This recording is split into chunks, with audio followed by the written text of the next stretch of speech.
We've got some more games to get through. We wanted to chat a little bit about the big winners first, but let's talk about the games that were maybe a little bit more narrow in this one. Games that perhaps we thought were going one way, but ended up playing out another way. Let's start with Orlando Pride versus OL Reign. Lisa, listen, this one ended 2-1 in the rain, right? And we're going to talk about how OL Reign came out on top. But I'm sorry, the spider? You got to start with that first. Break it down. Yes, I did not realize that this was going to be a moment that everyone was still talking about on Monday morning. People in our chat were like, what's happening with the spider? Yes, we are calling this game, and I was in the booth with Mike Watts. It was a great call. He's such a fantastic commentator. And before you know it, I was watching a spider crawl along the wall on the booth, coming near me. And I had my eye on the spider while still watching the game, of course. And as it got a little too close to me, I just turned off my headset. We can mute ourselves and talk to each other or call for whatever we need to do. So I muted myself and I stood up from my desk and I grabbed one of my pieces of paper and I just crushed it against the wall. And as I'm crushing it, I look over and Mike Watts is watching me and he's like, what the heck is happening? So he says, was that a spider? So I quickly have to unmute myself and then defend myself on a broadcast when I'm just trying to protect myself from a spider. Wow. I will say it was very, very small. Otherwise, I probably would not have killed it, or I would have taken off my shoe and smacked it. It would have been much more than just pressing a piece of paper over it. But yes, there was a spider in the booth. Don't worry, I handled it, everyone. If it was bigger than I don't know, maybe a speck of dirt, I wouldn't have handled it, but I'm telling you, it was very, very tiny. Yeah, spiders don't like the rain. They come inside for that one, but handled it, no worries. But besides the spider, it was a fantastic game on the pitch. Right. Moving on. Happy to explain that one for everyone that was just like, what is happening? There's a spider. I'm not going to lie to you, buddy. I was watching this game, heard you on the call.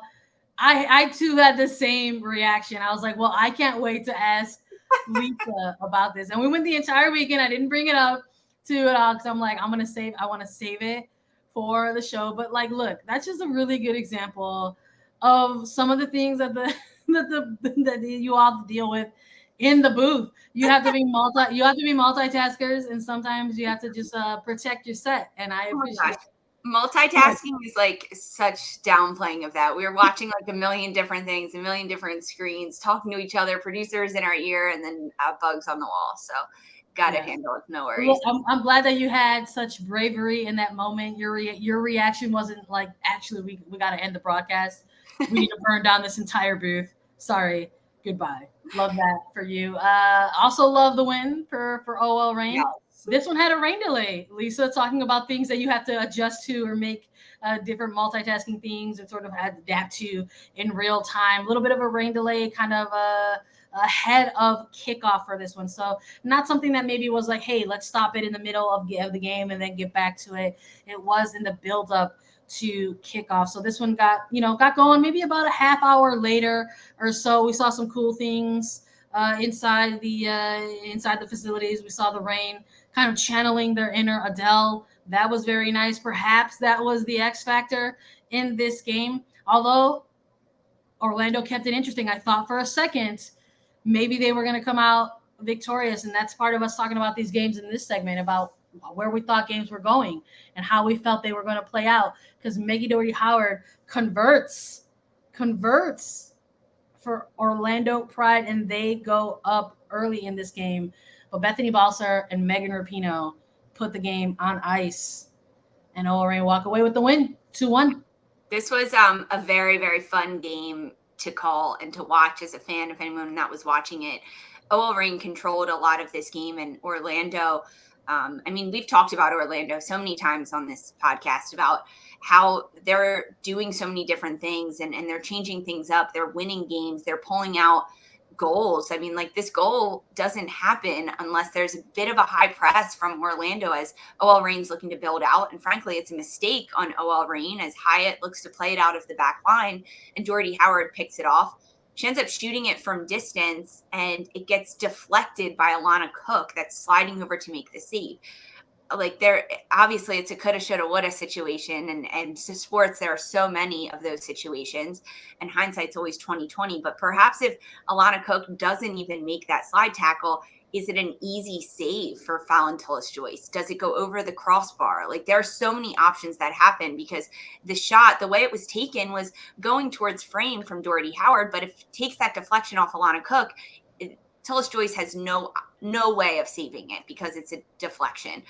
So when Orlando got on the board first, I think that the response from OL Reign was incredibly professional. They just continued plugging away at this game, and they don't get one in the first half, right? They go into the halftime. OL Reign is down 1-0 at this point, and Orlando at this point should be feeling very confident about what they've been able to do. As Seb Hines, coach for Orlando, said before this match that this was going to be Orlando's biggest test as they head into an incredibly tough final 5 games of this regular season. This was the first test, but it was at home. They had a lot of momentum riding on them. Yes, the rain delayed at 30 minutes, which does mess up both teams slightly, but to get on the board first, I think Orlando had a talk in the locker room at halftime saying that we need to stay on this attacking side of things. You need to get another one against an OL Reign side, but it doesn't come. I mean, Meghan Rapinoe had a fantastic game. Like, that's all I've got to say. She is, anyone that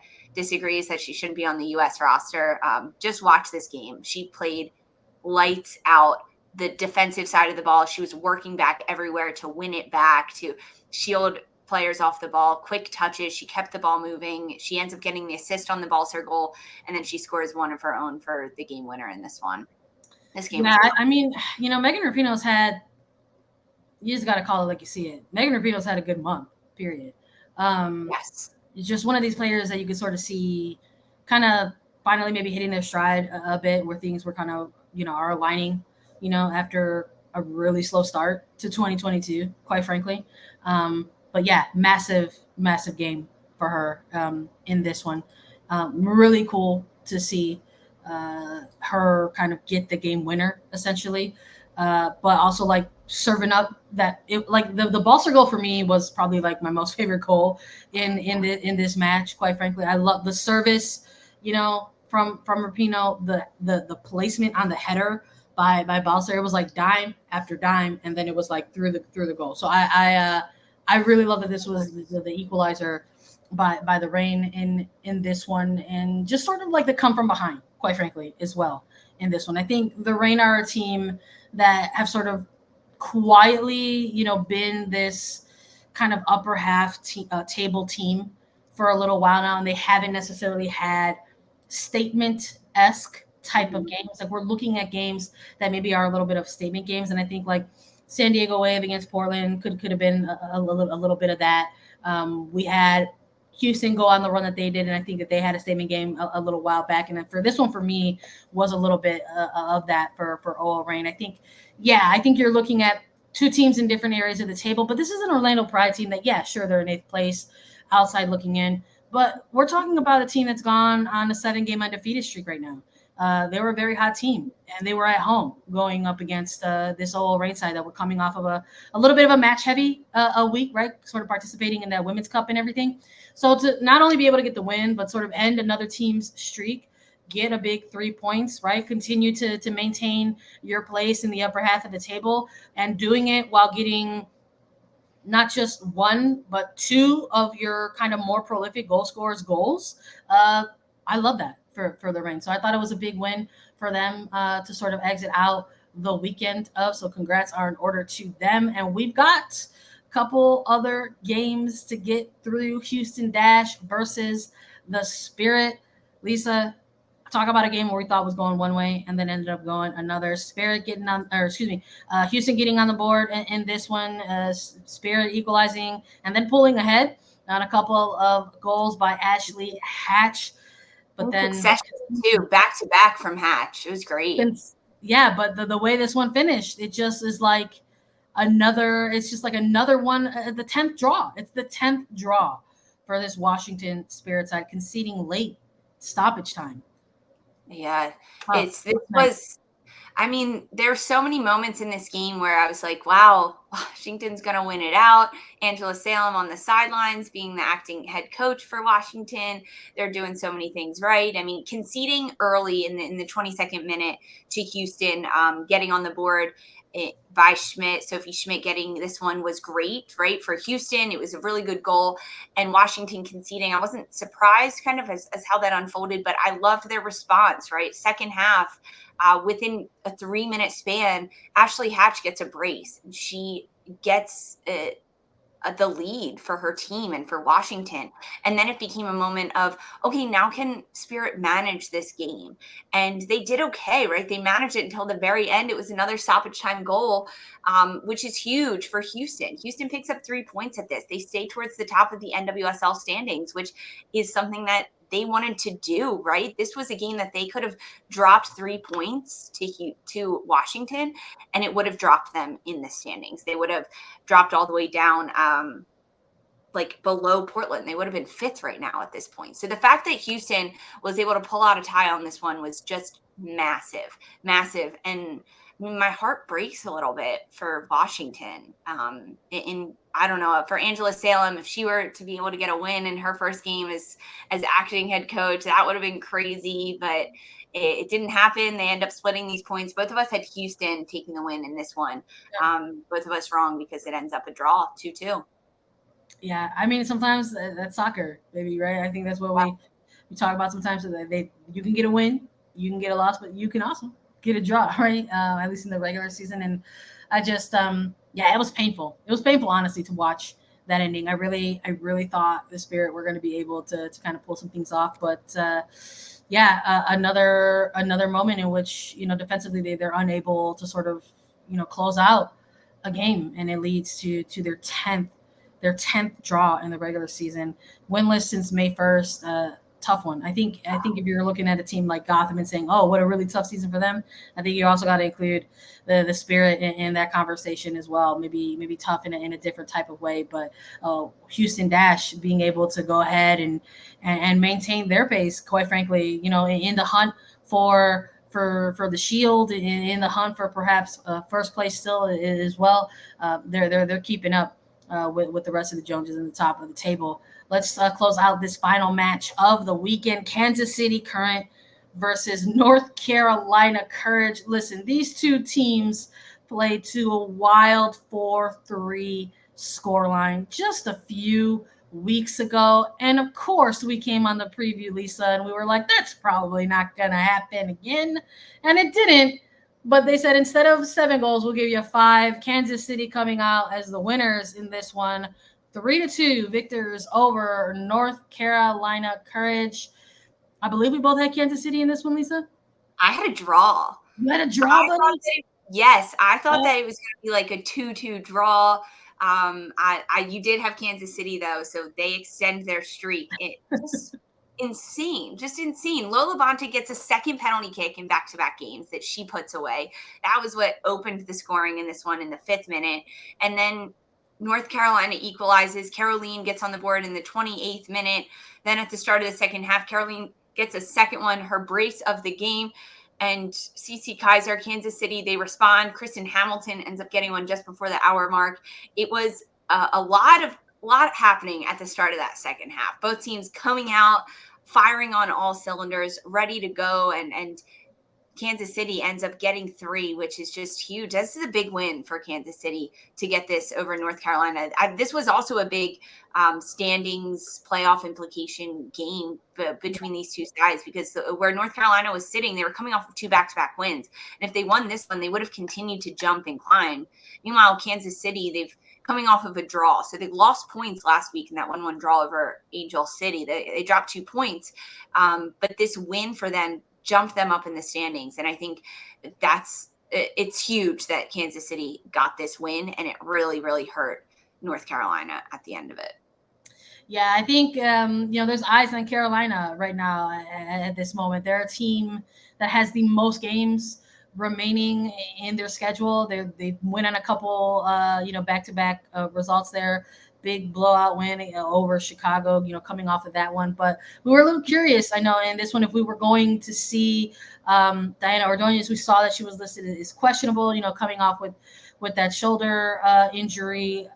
Naha saying that it was more precautionary, if anything. So cool to be able to see her, still be able to get tagged with the start in this one. But this was a game for, I guess, Caroline to be able to shine a little bit.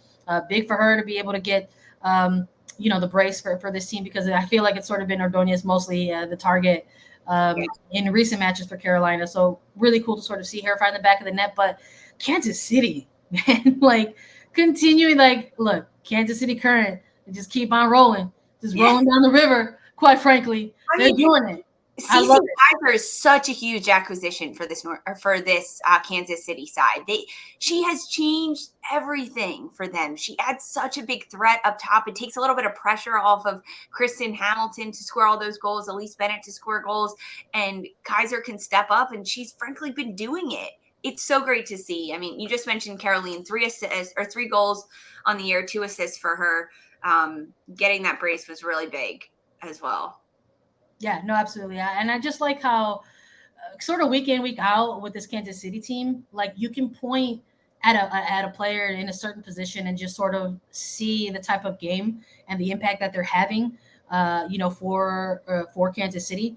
Like I just thought this was another really good game for Loera. I think she's, again, I said it when we started talking about this game, how Kansas City's kind of quietly had this like very successful kind of rise, but I think in terms of so many rookies in the rookie landscape having really good seasons, somebody like Alex Loera has sort of also been quietly having a really good rookie season as well. And maybe not in the top or in the bright lights of perhaps people's rookie of the year candidates, but I think that she's been having a really, really good season. And I thought this was another game in which she kind of showcased some of her skill set, picking up that assist on that CC Kaiser goal, so we're talking about a really good acquisition, mid-season acquisition for the Current, but also like a really good draft pick, both linking up for this particular goal. Love that. And of course, like, hello, like all the goal celebrations, like every goal scorer had a different celebration, from Labonta on the penalty, Kaiser on the go ahead, and then Hamilton on the game winner. Like this was just, I loved it. I love that not only are they playing well, but they're playing with joy and they're playing with a lot of fun right now. And you love to see that out of a team. So I missed the first opening like 10 minutes of this match live. I did not get to watch it live. I was in the middle of a little bit of travel. And I ended up seeing the Labonta penalty kick on social media first. And usually I just watch the goal and then I move on or I do something else, especially if I know I'm about to just watch the game that's about to happen. And you see the goals that happen at the highlights at halftime, post game, whatever.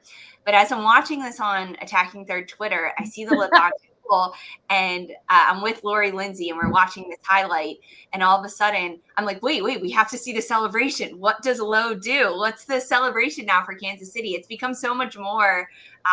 They have personality on their team. I loved the guitar from Kristen Hamilton. She used her leg as a guitar, done a little windmill action. It was fantastic to see. I like to follow up on the celebration. It makes me excited to watch this game or watch this team in their next game. Like what are they going to pull out next? So hopefully we'll get to see some more cool stuff from this Kansas City Current side. That's it for the matches.